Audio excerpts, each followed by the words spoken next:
शाळेतून फुल दिलं. अरे वा, पण का दिलं? आज महिला दिन आहे ना म्हणून. अच्छा.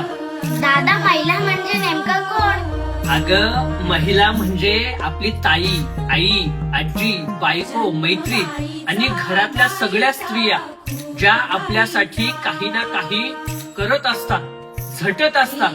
पण दादा, आई तर रोज काम करते, तिला कोणी हॅपी महिला दिन म्हणत नाही. काल बाबा रागवले होते, आई रडत होती, पण आज शाळेत सगळेजण म्हणत होते महिलांचा आदर करावा. असं का दादा? मग तू आईला काय म्हणालीस?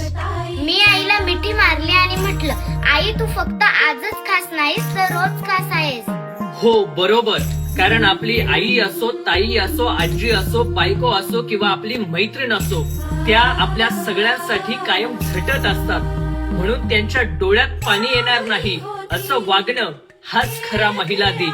खरं तर आज फक्त गिफ्ट न देता किंवा फूल न देता त्यांच्यासाठी आपण रोज त्यांचा आदर केला पाहिजे, तरच महिला दिन खास होईल.